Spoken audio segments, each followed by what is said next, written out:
بسم اللہ الرحمن الرحیم۔ الصلاۃ والسلام علیک یا سیدی یا رسول اللہ وعلی آلک و اصحابک یا حبیب اللہ و خاتم النبیین۔ میں ہوں آپ کا میزبان سراج الدین امجدی، اور آپ دیکھ رہے ہیں ہر پیر کو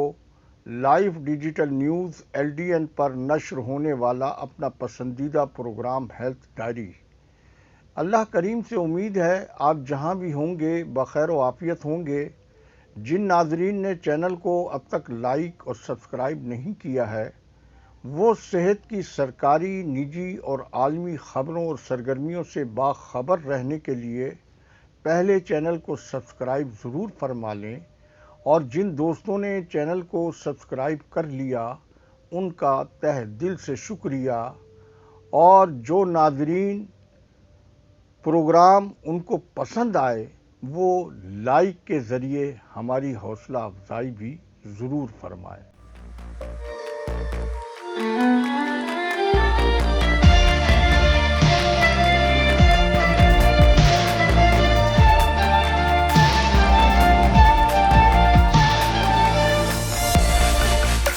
ناظرین کرام، یہ باب الاسلام سندھ کا عالمیاتی عہد ہے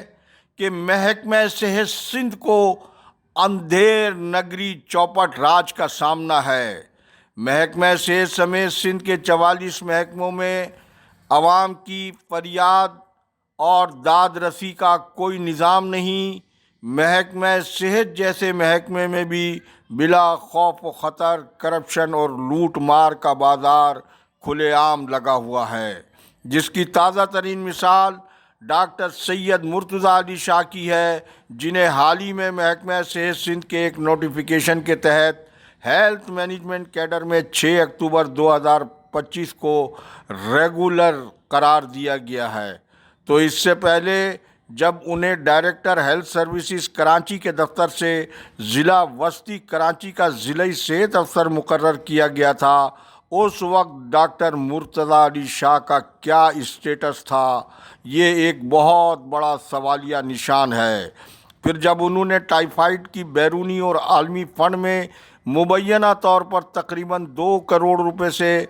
زائد کی کرپشن کی، تو محکمہ سے سندھ نے انہیں ضلعی صحت افسر کے منصب سے ہٹا کر انہیں رپورٹ ٹو ہیلتھ ڈپارٹمنٹ بمائے حاضری کا حکم دیا۔ لیکن حیرت انگیز طور پر 50 کروڑ روپے سے زائد کی مذکورہ کرپشن کے معاملے کی نہ کوئی اعلیٰ سطحی تحقیقات کرائی گئی، اور نہ ہی سرکاری عالمی کرپشن کے اس ہائی پروفائل کیس کو قانون کے مطابق نیب کو بھجوانے کی ضرورت محسوس کی گئی۔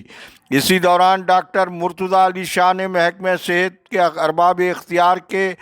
مذکورہ فرینڈلی طور طریقوں کو دیکھ کر وہ بغیر NOC لیے اپنی فیملی کے ہمراہ نادرن ایریا سیر و سیاحت کے لیے چلے گئے، اور جب وہاں سے واپس لوٹے تو ایک بڑے ہسپتال کے MS کے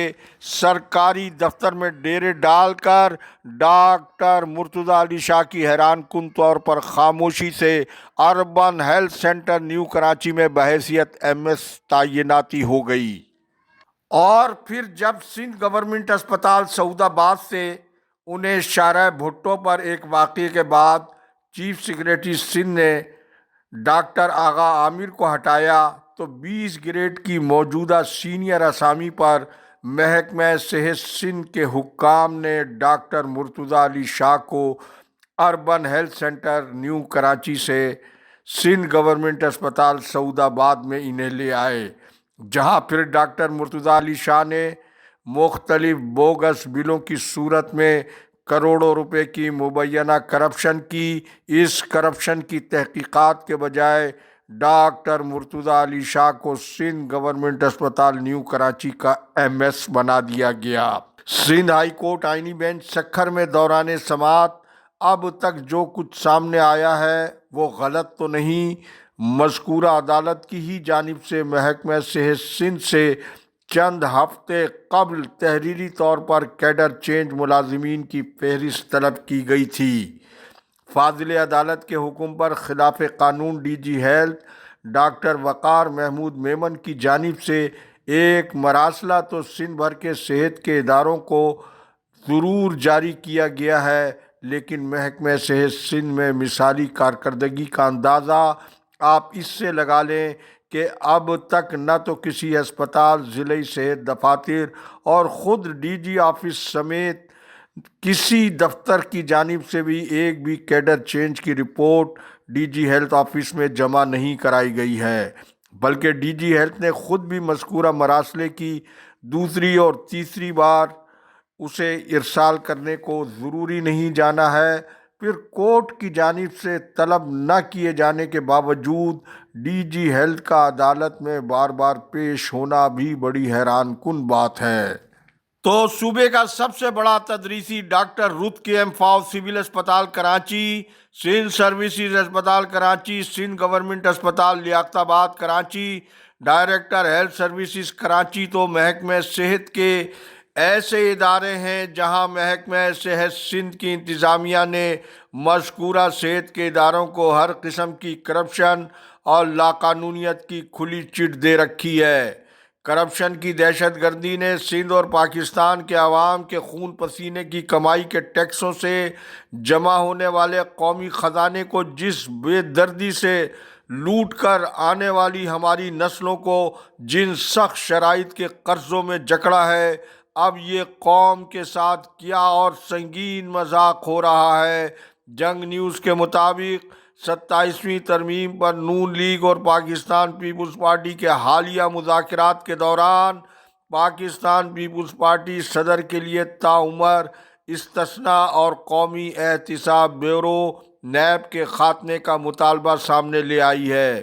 اس کا مطلب یہ ہے کہ صدر کے خلاف نئی یا پرانی کوئی فوجداری کارروائی ان کے عہدہ چھوڑنے کے بعد بھی نہیں ہو سکتی ہے۔ یہاں قوم کو یہ بھی یاد رکھنا چاہیے کہ مذکورہ دونوں جماعتوں نے عالمی برادری کو پیچھے چھوڑ کر 50 کروڑ روپے تک کی قومی کرپشن پر کسی بھی قسم کی کارروائی نہ کرنے کا قانون منظور کیا تھا، جبکہ سندھ میں آئینی ادارے اینٹی کرپشن کو سائنس سرکار نے پہلے ہی اینٹی کرپشن بنا رکھا ہے۔ اس کے خاتمے کا مطالبہ شاید اس لیے نہیں کیا جاتا ہے کہ مخالف سیاست دانوں کو قابو میں رکھنے کے لیے مذکورہ ادارے سے ہی کام لیا جاتا ہے۔